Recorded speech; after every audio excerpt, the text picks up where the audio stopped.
মই এই মুহূৰ্তত উপস্থিত আছোঁ চিৰাং জিলাৰ বিজনী পাণবাৰী জন্মাপুৰ গাঁৱত মই এই মুহূৰ্তত উপস্থিত আছোঁ আৰু এজন আদৰ্শ কৃষক আৰু এই কৃষকজনে প্ৰায় 5জনকৈ শ্ৰমিকক নিয়োগ কৰি তেওঁলোকৰ সংস্থাপনৰ বাট মুকলি দিয়াৰ উপৰিও তেওঁ মাহেকীয়া প্ৰায় 4 লাখতকৈ অধিক টকা তেওঁ কৃষকৰ জৰিয়তে ইনকাম কৰিবলৈ তেওঁ উপাৰ্জন কৰিবলৈ সক্ষম হৈছে। আৰু মই যেহেতু উপস্থিত আছোঁ পূৰ্ণকান্ত বড়োৰ যি কৃষক ফাৰ্মত মই এই মুহূৰ্তত উপস্থিত আছোঁ। তেওঁ 30 বিঘাৰো অধিক বিভিন্ন খেতি কৰি এক আদৰ্শ হিচাপে গঢ়ি উঠিছে পাণবাৰীত। বিশেষকৈ ক'ব লাগিব সৰ্বেশ্বৰ বসুমতাৰীৰ পিছতে আন এজন ব্যক্তি ইতিমধ্যে চৰ্চা হৈ পৰিছে কৃষি কৰ্মৰে।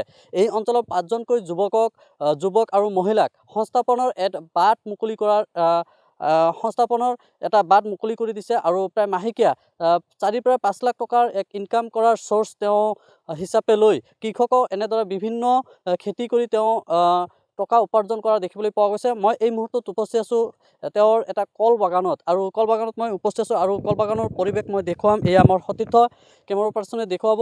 এয়া হ'ল চকলেট আৰু কল বাগান। যিহেতু কল ইতিমধ্যে শেষ হ'ব আৰু তাৰপিছত চকলেট আৰু চকলেট ফ্লেভাৰ যিটো চকলেটৰ গছ এনেদৰে লাগি উঠিছে হয় আৰু কিছুদিন পিছতে চকলেট লাগিব। আৰু ইতিমধ্যে যি বহিৰাষ্ট্ৰৰ পৰা এই চকলেটসমূহ কিনি লোৱাৰ কাৰণে ইতিমধ্যে তেওঁলোকক আগধন পৰ্যন্ত প্ৰদান কৰিছে। কাৰণ কৃষকসকলে যাতে কোনো অসুবিধাৰ সন্মুখীন নহয় তাৰ বাবে কেন্দ্ৰীয় চৰকাৰে এনেদৰে ৱেডাৰ টেষ্টিঙৰ ব্যৱস্থা কৰিছে।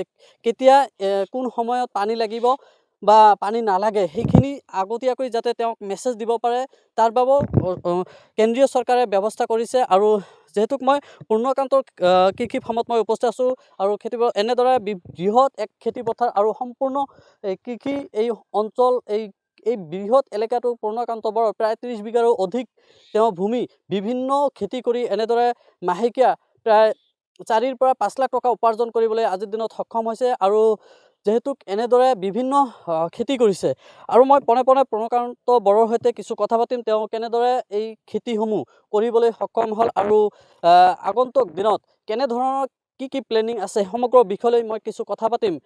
কি ক'ব আজি আপুনি আপোনাৰ গাঁৱৰে যি সৰ্বেশ্বৰ বসুমতাৰী তেওঁ পদ্মশ্ৰী বঁটা কৃষি কৰ্মৰ জৰিয়তে লাভ কৰিবলৈ সক্ষম হৈছে। তেনেস্থলত আপুনি একেটা পথত আগবাঢ়িছে কৃষি কৰ্মৰ জৰিয়তে আপুনি সফলতাৰ এক বাট দেখুৱাইছে। কি ক'ব? প্ৰথমতে নমস্কাৰ, মোৰ নাম পূৰ্ণকান্ত বড়ো হয়। মই 2008 পৰা মই খেতিৰ লগত জড়িত হৈ আছোঁ। প্ৰথম মই কল বাগান কৰিছিলোঁ। বৰ্তমান কল বাগান বুলি নহয়, বৰ্তমান মই নতুনকৈ বৰ্তমান যিবিলাক মই খেতি কৰি আছোঁ। বৰ্তমান প্ৰেজেণ্টলি চকলেট ফল লাগিবলৈ ধৰিছে বৰ্তমান। আৰু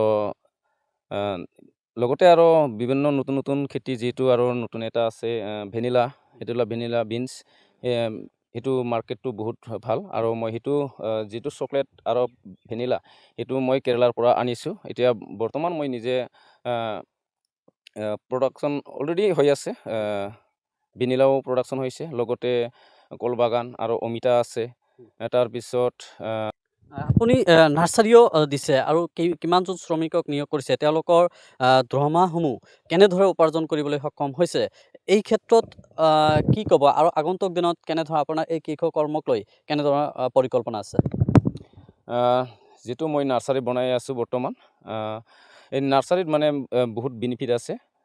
ইয়াতে ধৰি লওক আমি যিহেতু আমি প্ৰডাকশ্যন কৰি আছোঁ, লগতে নাৰ্চাৰীও আমি কৰিব লাগে। নাৰ্চাৰীত যিটো মানে আমাৰ অঞ্চলত যিখিনি মানে পুলি লাগে বা ধৰি লওক যিখিনি কলৰ পুলি, চকলেটৰ পুলি, ষ্ট্ৰবেৰীৰ যিখিনি পুলি লাগে সেইখিনি গোটেইখিনি আপুনি হয় নিশ্চয়।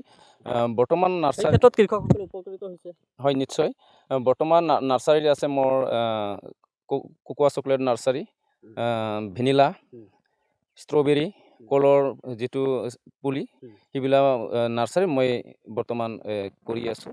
আৰু ইয়াত নাৰ্চাৰী কৰি বহুত মানে ভাল লাগিছে আৰু ইয়াত বহুত বেনিফিট আছে মানে। আৰু নাৰ্চাৰীটো ইমান এটা কৰাতে মানে বহুত সহজ আৰু বহুত বেনিফিট আছে। আপুনি খোজকাঢ়ি আপোনাৰ লগত মই কথা পাতিম। সমগ্ৰ কলৰ বাগানটো মই আপোনাৰ পৰা জানিব বিচাৰিম এইটো কি আৰু ইয়াৰ দ্বাৰা আপোনালোকৰ লাভান্বিত কেনেধৰণৰ হয়।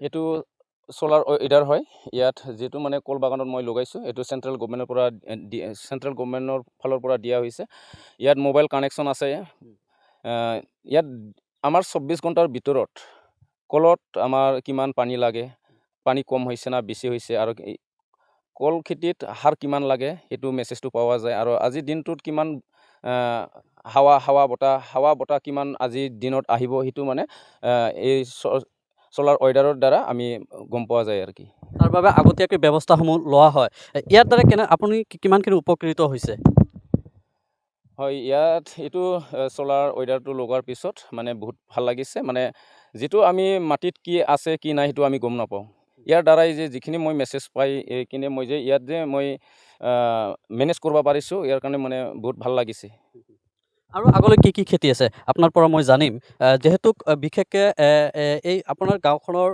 লাগি থকা যি এইবাৰ পদ্মশ্ৰী বঁটা লাভ কৰা সৰ্বেশ্বৰ বসুমতাৰী তেনেধৰণৰ বিভিন্ন খেতি কৰে তেওঁৰ পৰা আপুনি ক'ৰবাত অনুপ্ৰাণিত হৈছে নেকি হয় নিশ্চয় মাননীয় সৰ্বেশ্বৰ বসুমতাৰী অসম গৌৰৱ পালে তাৰপিছত পদ্মশ্ৰী বঁটা পালে ইয়াত নিশ্চয় মই যিখিনি বৰ্তমান ষ্টেজত আছোঁ খেতি কৰাৰ বিষয়ে হয়তো নিশ্চয় বহুত সৰ্বেশ্বৰ বসুমতাৰীয়ে মানে মোক বহুত জ্ঞান নলেজ দিছে আৰু বিভিন্ন কামত মই সৰ্বেশ্বৰ বসুমতাৰীৰ লগত মানে সমৰ্থন দি মই কাম কৰিছোঁ আৰু আজি ক'ব গ'লে সৰ্বেশ্বৰ বসুমতাৰীয়ে আমাক খেতি কৰাৰ কাৰণে বহুত উৎসাহ দিছে আৰু এইটো মানে যিটো মানে সৰ্বেশ্বৰ বসুমতাৰীয়ে জ্ঞান নলেজ দিছে সেইটো নিশ্চয় মই শুনি বা জ্ঞানটো লৈ কিনে মই আজিৰ দিনত প্ৰেজেণ্টলি যিখিনি কাম কৰি আছে ইয়াত মানে সৰ্বেশ্বৰ বসুমতাৰীৰ বহুত এডভাইচ আছে বুলি মই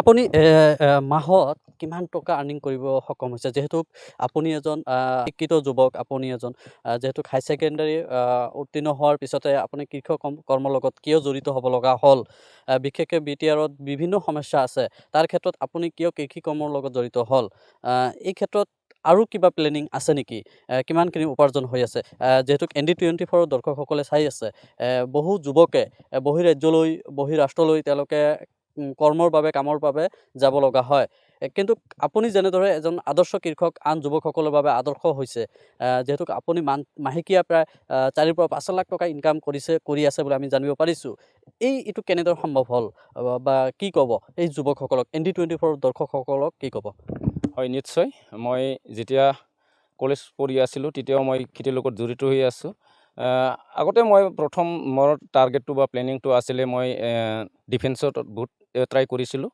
হয় নিশ্চয় মই ডিফেন্সত পাবলৈ সক্ষম হোৱা নাই ইয়াৰ কাৰণে মই এটা সিদ্ধান্ত ল'লোঁ যে মই কিবা এটা ৰাস্তা দি যাব লাগিব কিবা এটা মানে কাম কৰিব লাগিব এইটো মই আগৰ পৰাই মই যিটো খেতিৰ লগত জড়িত মানে খেতি কৰাতে বহুত মানে এক্সপেৰিয়েঞ্চটো অহাৰ পিছত মই ডাইৰেক্টলি টাৰ্গেট কৰিছোঁ মানে মই খেতি কৰি যাম বুলি বৰ্তমান কৰি আছোঁ আৰু সেইটোৱে ক'ব বিচাৰোঁ যে মানুহে নিজকে বেকাৰ কৈ লয় আমি কিয় বেকাৰ আমি নিজে যদি কাম যদি ওলাই লয় আমি কোনোদিন বেকাৰ হ'ব নোৱাৰে আৰু বিভিন্ন কি কয় কোম্পানীত বা বিভিন্ন জাগাত যাই মানুহে কাম কৰে আজি মই সেইটো ক'ব বিচাৰোঁ যদি আমাৰ যিটো ইচ্ছা থাকে আমি যদি ইচ্ছা থাকে আমাৰ অঞ্চলত বা গাঁৱত আমি খেতি কৰিও আমাৰ জীৱনটো মানে ধুনীয়াকৈ আমি পৰিয়াল বা আৰু লগতে আমাৰ গাঁৱত অঞ্চলৰ আমি যিটো মোৰ ঘৰত বৰ্তমান কৰ্ম কৰি আছে হাজিৰা লেবাৰ তেখেতসকলেও মই নিশ্চয় মই কাম ওলাই কিনে তেখেতৰ সংস্থাপন দিব পাৰিছে সেইটোৰ কাৰণে মই আজি খেতি কৰি মানে নিজকে বহুত মানে ভাল লাগিছে আৰু আমি যিটো খেতি কৰি আছোঁ সেইটো আনে দেখা পায় যে আগবাঢ়ি আহিছে সেইটোৰ কাৰণে মই সকলোকে মই কামনা কৰোঁ যে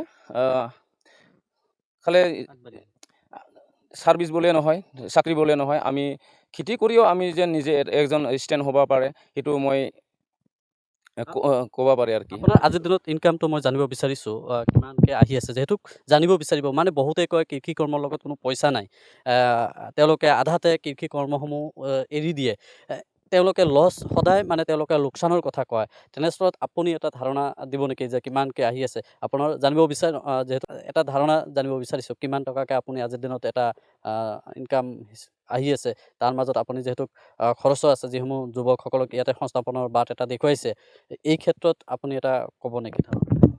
হয়, নিশ্চয় খৰচটো কাম কৰিলে খৰচো আছে। এতিয়া নিজে নিজে কিছুমান কামবিলাক বাছি ল'ব লাগে। ধৰি লওক মই এতিয়া যিটো নাৰ্চাৰী এটা আছে, নাৰ্চাৰীত এনেকুৱা এটা বেনিফিট আছে আৰু লগতে মোৰ যিখিনি তামোল বাগান আছে 10 বিঘা অলৰেডি এইটো হাৰ্ভেষ্টিং হৈ আছে, লগতে কল বাগান এইগিলা মানে গোটেইখিনি ধৰি লওক ইমান এটা একজেক্টলি মই এমাউণ্টৰ কথাটো ক'ব নোৱাৰে। তেওঁ মানে নাৰ্চাৰী বিক্ৰী কৰি বা তামোল বাগান বিক্ৰী কৰি বা কল বিক্ৰী কৰি বৰ্তমান যিটো প্ৰেজেণ্টলি নাৰ্চাৰী মই বিক্ৰী কৰি আছোঁ, চকলেটৰ পুলি বা লেবু পুলি, পাপায়া, তামোলৰ পুলি, বৰ্তমান প্ৰেজেণ্টলি যিটো ছিজনত চলি আছে প্ৰায় মাহত 4 লাখ 5 লাখৰ মই পুলি বিক্ৰী কৰি আছোঁ। লগতে ইয়াৰলি তামোলটো ইয়াৰলি হয়, ইয়াৰলি তামোলত মই 2 পৰা 3 লাখ টকা পাই আছোঁ। লগতে কল বিক্ৰী কৰি আছোঁ। গোটেইখিনি 4 লাখ 5 লাখ আহে আৰু লগতে যিখিনি মোৰ খেতিত যে কাম কৰি আছে হয়তো ইয়াত নিশ্চয় খৰচো আছে। আৰু মই ভাবোঁ যে ইয়াত যে খেতি কৰিলে লছ হ'ব এইটো কোনো এটা মানে সম্ভৱ নহয় আৰু কি। হয়, এয়া হ'ল পূৰ্ণকান্ত বড়ো। কাৰণ মই কৈছোঁ তেওঁ এজন সেনাৰ বাবে তেওঁ চেষ্টা অব্যাহত ৰাখিছিল। তেওঁৰ মন আছিল সেনাত ভৰ্তি হ'বলৈ, কিন্তু তেওঁ বিভিন্ন চেষ্টা কৰি যেতিয়া সেনাত চাকৰি লাভ নকৰিলে তাৰ পিছলৈ তেওঁ কৃষক হোৱাৰ মন মেলিলে আৰু তাৰ পিছৰে পৰা 2008 চনৰ পৰা তেওঁ ধাৰাসাৰ বিভিন্ন খেতিৰ সৈতে জড়িত হৈ আজিৰ দিনত এক প্ৰতিষ্ঠিত খেতিয়ক হিচাপে চিহ্নিত হৈছে। আৰু ক'ব লাগিব যিহেতু পূৰ্ণকান্ত বড়ো কেৱল ফল মূলে খেতি নহয়, বিভিন্ন শাক পাচলিৰো খেতি কৰে আৰু এনেদৰে মাহেকীয়া আমি জানিব পৰা অনুসৰি প্ৰায় 4 পৰা 5 লাখ টকা মাহেকীয়া উপাৰ্জন কৰি প্ৰায় 5টাৰ পৰা 6টা পৰিয়ালক ইয়াতে সংস্থাপনৰ এটা বাট মুকলি কৰি দিছে। যি সময়ত দেশৰ যুৱক যুৱতীসকল বহিৰাজ্যলৈ ঢাপলি মেলিছে, তেনেস্থলত কিন্তু নিজৰ গাঁৱৰ এজন যুৱকে এনেদৰে আন যুৱকসকলৰ বাবে আদৰ্শ হৈ পৰিছে চিৰাং জিলাৰ পাণবাৰী ভাৰত ভূটান সীমান্তৱৰ্তী অঞ্চলৰ পূৰ্ণকান্ত বড়ো।